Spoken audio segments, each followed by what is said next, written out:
हमारे अपने और राजस्थान के गृह मंत्री श्री शांति धारीवाल साहब, श्री भरत सिंह जी, और आपके अपने अपनी धरती के एहसास, आपकी धरती के माथे के तिलक श्री विजय राज सिंह सांसद,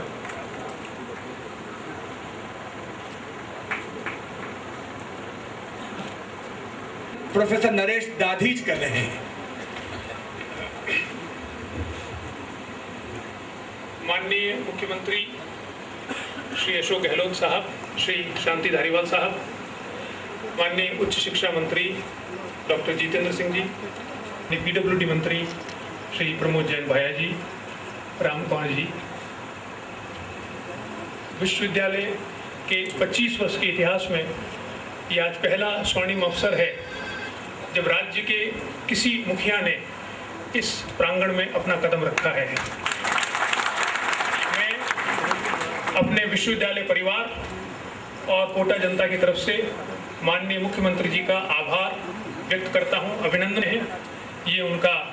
उच्च शिक्षा के प्रति कमिटमेंट बतलाता है। मैं इस प्रांगण में श्री शांति धारीवाल जी, श्री विजयराज सिंह जी, डॉक्टर जितेंद्र सिंह जी, श्री भरत सिंह जी, प्रमोद जैन भाया साहब, इन सब का भी, और जो इस पांडाल में बैठे आमंत्रित नागरिक बंधु हैं, जो महत्वपूर्ण व्यक्ति हैं और जो आमंत्रित लोग हैं, उन सबका, भाइयों और बहनों, सबका स्वागत करता हूं। इस विश्वविद्यालयों से अपनी एक अलग पहचान रखता है। मैं ये बताना चाहूँगा कि स्वर्गीय श्री राजीव गांधी जी का ये सपना था कि राज्य 1987 में जो नई एजुकेशन पॉलिसी लागू की गई थी, उसमें ये मंतव्य व्यक्त किया गया था। 13 राज्यों में खुले विश्वविद्यालय स्थापित हुए हैं और एक केंद्र में दिल्ली में इग्नू की स्थापना हुई। वह सपना इस बात पर आधारित था कि जो लोग किसी भी कारण से शिक्षा से वंचित रहते हैं, उन लोगों के लिए एक वैकल्पिक विश्वविद्यालय की स्थापना होनी चाहिए, जिससे कि गरीब तबके तक उच्च शिक्षा पहुंच सके। किसी भी विश्वविद्यालय है और कौन दे रहा है, इन चारों मापदंडों पर अगर हम देखें तो हमारा विश्वविद्यालय बहुत खरा उतरता है। हमारा विश्वविद्यालय के जो विद्यार्थी हैं, उनमें से अधिकतर 60% से अधिक वो विद्यार्थी हैं जो किसी कारण से उच्च शिक्षा से महरूम हो गए हैं। या तो उनके पास समय नहीं है, या उनके पास धन नहीं है इतना कि वह मजदूरी छोड़कर, नौकरी छोड़कर, ऐसे छात्र हैं जो अगर ये विश्वविद्यालय नहीं होता तो शायद वो उच्च शिक्षा को प्राप्त नहीं कर पाते, प्राप्त नहीं कर सकते। लेकिन बाकी वो लोग हैं जो किसी न किसी प्रकार से नौकरी में रहते हुए और शिक्षा प्राप्त करके, नई डिग्री प्राप्त करके अपनी जो जॉब है उसमें आगे बढ़ना चाहते हैं, और इसलिए वो इसको शिक्षा को प्राप्त करते होता है कि शिक्षक और जो शिक्षा प्राप्त कर रहा है छात्र, वे दोनों आमने सामने फेस टू फेस शिक्षण करते हैं। हमारे विश्वविद्यालय में ये व्यवस्था नहीं है। हमारे विश्वविद्यालय ने ये व्यवस्था कर रखी है, अलग अलग महाविद्यालयों में है, जिन्हें हम स्टडी सेंटर्स कहते हैं, वहाँ पर वो एडमिशन ले सकता है। इसके अलावा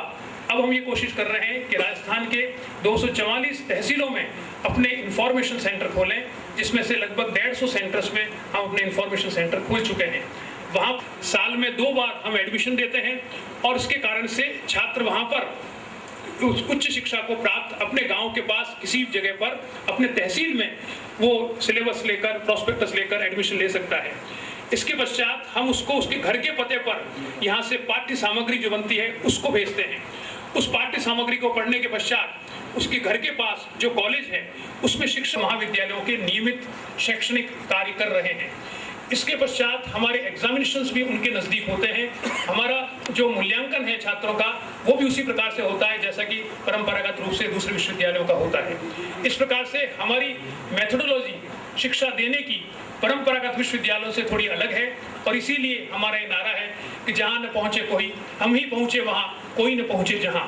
उन जगह पर जहाँ पर कि हम वो अन्य विश्वविद्यालय या महाविद्यालय मुख्य रूप से वो है जहाँ पर छात्र स्वयं जाते हैं, और सीट लिमिटेड होने के कारण से कई बार वो उसमें प्रवेश नहीं ले पाते हैं। इसी प्रकार से इसमें शिक्षा क्या दी जाती है, आज से कुछ वर्ष पूर्व तक इग्नू के द्वारा दिए गए पाठ्यक्रम को ही हम लोग छात्रों तक पहुंचाने का प्रयास कर रहे थे, क्योंकि इग्नू ने ये शर्त लगा रखी थी कि अगर हम अपना पैसा आपको देते हैं तो हमारे पाठ्यक्रमों को आपको लागू करना पड़ेगा। लेकिन ये हर्ष का विषय है कि पिछले कुछ वर्षों से यह रोक हटा ली गई है और उसके तहत हम लोगों ने अपने स्वयं के पाठ्यक्रम विकसित किए हैं और उन पाठ्यक्रमों को विकसित करने उनको फंड किया कि ये सारे विश्वविद्यालय जो कॉमनवेल्थ के कंट्रीज हैं उसमें जो विश्वविद्यालय आते हैं उनको वो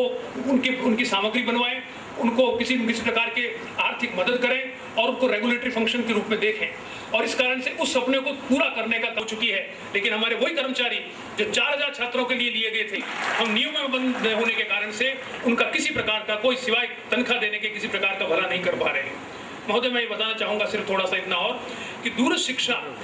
बहुत महत्वपूर्ण अंग है जो केंद्रीय सरकार ने ये एक संकल्प लिया है कि आने वाले समय में जो 12वीं पंचवर्षीय योजना है इसकी समाप्ति तक जो ग्रॉस